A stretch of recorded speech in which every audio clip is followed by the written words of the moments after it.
coming to the BFSI sector, I see a lot of disruption is taking place. First is because of globalization. Second is because of these, advent of these accelerated technologies. Now you have these agile fintech models that you have to compete with. So how are you preparing that talent, being a talent leader, to keep up with the innovation that this industry is actually going through and business transformation? So work is getting reshaped, and people. So there are 3-4 things that you say. One is there are forces where work is definitely going to get reshaped because of Correct. technology. Right. Second, New models, business models. New business models will emerge. Correct. More than that, even the employee outlook, the landscape is changed. Right. So you've got to have newer templates of work rather than the older templates, which we discussed, right? Whether people will log in, log off, people will want to take sabbaticals, then they'll come back again. So having just one template key, people should not have breaks in their career, only look at qualification, pedigree, all of that is passé. Increasingly, skilling and reskilling, you have to look at it. Coursera's and Udemy's of the world and so many MOOCs out there are able to provide education which will make you more work ready. So figuring out your own ability to not only reskill people but able to hire people with certain qualifications like those should be something that you need to look at. And I think some agility and changing the employee value proposition. So you should be very clear because these days it's if you don't talk about diversity, equity, inclusion, there's a certain section, and if you're not working on diversity, equity, inclusion, there's a certain section which is not going to be with you. If you're not talking about flexibility of the kind of jobs, whether you can do it in person, hybrid, etc., there's still a workforce that is that's perhaps not going to be there with you. For me, I think the heartening thing is when we see the hybrid, and we did the hybrid of people working from home. We've seen completely, we call it the giga anywhere, people who work anywhere. We've actually seen such a, maybe 5 to 10 percentage points higher productivity from the set of people. That's heartening, contrary to whatever noise is happening that, people behind the screen are possibly moonlighting or quitting, etc. We've not seen that. Perhaps maybe the work is more structured.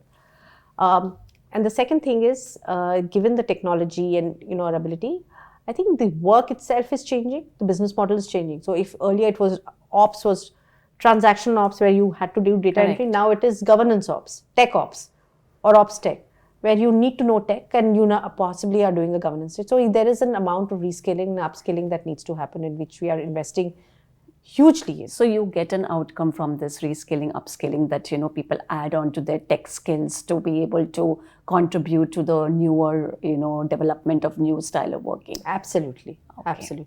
And I think to the question that skilling and learning how to learn, I think is the most important skill now, what we recognize. Exactly. And the second area that we recognize in this kind of day and age is, especially with so much of volatility, the role of the manager has changed. And invest in the leader, invest in the manager, because they are the frames of reference for the people. And we've heard so much on the fact that COVID has also done one other thing, that the social capital is, the fabric's a little tenuous now. Yes. Right? Yeah.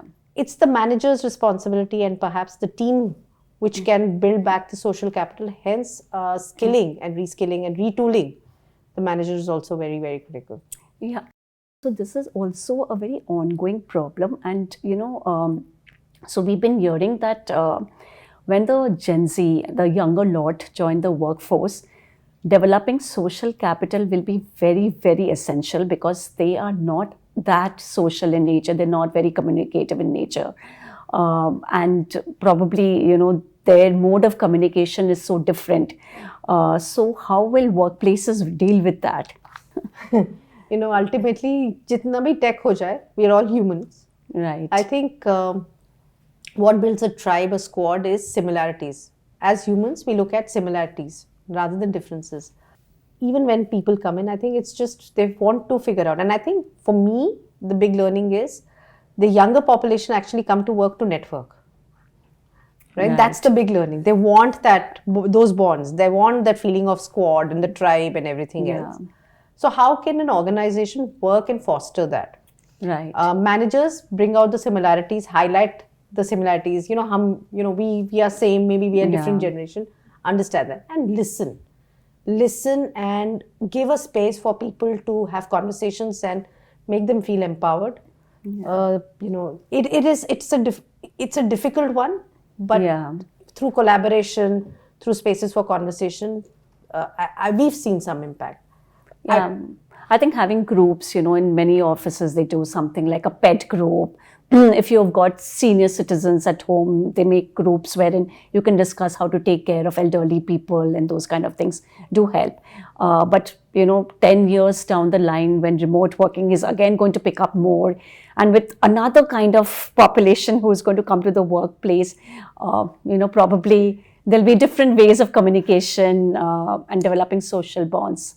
So, for me, I think it's an age thing. I'm not so much of a generational thing. It's an age thing. At this age, like we were doing, we had this Coursera in the organization. We realized, I would have assumed going in, and we've been doing it for the last 7 years, literally. If you'd asked me 7 years ago, who would learn more, take more courses, I would say obviously the young ones. It's not the young ones. It's not the young ones. It is the people who are between 40 to 50. For us, the 50 plus is the highest, and 40 to 50. They are the ones who know they are getting irrelevant. Correct. Right? Yeah. You would have assumed people here are more eager to do projects. It's not the case, right? And I think they need instant gratification. People kind of vilify them, saying that, oh, this generation is about instant gratification. They're not. It's okay. Maybe we forget, maybe we were also like that 25, 30 years ago. I don't want to talk about how young I was, but what has changed is their interaction and interface with technology. Right. How they negotiate, how they talk, how they seek help. That's where the organizations need to step in. Most of them may not reach out to you. They are more comfortable writing texting. Exactly. Asynchronous communication. Yes. How do you make asynchronous communication and bring the synchronous back? Pick up the phone. The point. Talk. You also brought about a very valid point that, how much ever tech we have, the human touch will remain. To that, I'd like to ask you is that, everybody's talking about faceless banks today. You don't need to go to bank and, bank is with you on your gadget or on your mobile phone. So do you envisage a time when there'll be faceless HR? There'll be so much of automation, every process, every touch point that an HR has with employees will be automated. And, HR may not need to be physically present to help or, support employees and maybe play a bigger role in business. So how do you see future evolving for the HR function? Every time I've done this crystal gazing, I've got the answer wrong. Okay. In COVID, and when the COVID happened, the pandemic struck, and we were doing this entire project of how do we roll out this giga opportunities. And we said, with technology, the role of the manager is going to change. In fact, the manager can have spans of maybe 50 people if the person was handling 5, because now everybody's interacting with their work directly, right? Working remote, you know what your work is. You don't need the manager to monitor. How wrong we were, right? What I'm realizing, and COVID has taught us in many, many ways, how human we are, how flawed we are, and how much we seek connections and how isolated we feel. Right. I understand, even for banking, and the same perhaps in some way goes for HR as well. A lot of us will interact with technology, etc. But when things go wrong, we need them. You need human being. Human being. One of the things that at least COVID's taught us is big, not talked about areas is the fact that well-being, especially the mental well-being, it needs people to talk to someone. It needs physical touch still. Products and services of HR may go in the tech way, self-service, straight through, all of that, which should happen. But coaching, counseling, helping people realize the potential, having conversations, those would still be integral to an organization, and especially in banking and large organizations. And I see, given India's its own diversity, Bharat will operate differently. Bharat may be like Gen X in your parlance. Metro population will run differently. But if the purpose of the organization, and the purpose of HR is to help people realize their potential, help capture and capitalize their potential to the maximum, there'll be some part of HR which will pivot itself, which will need to pivot itself in coaching, counseling, talking about well-being, diversity, equity. I don't think that will get automated. You brought about a very essential point that this is a good time for you to, select HR as a profession. To that thought, I just want to relate a conversation I had at my home with my kids, and I would tell my son, who's right now in 11th grade, that, you should grow up to be a CHRO. And because I, service the HR industry, I'm always in constant touch with CHRO and so awed and inspired by the CHRO community. My other son told me, Mom, the problem is that at the entry level, if you are a finance postgrad, you're coming, at the entry level, the salaries that an HR employee gets and somebody who's done finance or engineering, there is a difference. So, I mean, what would you say to that?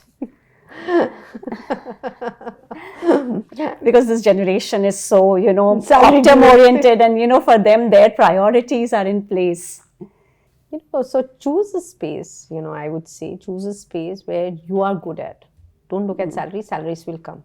Right. Yeah. The second thing is also choose careers. And personally, maybe I was a beneficiary, as I told you, Pooja, because I joined the sunrise industry. Maybe the number of HR people were in dearth. Right. So I had accelerated growth.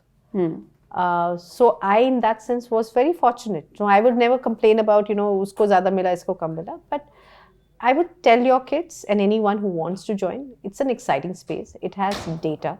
It has tech.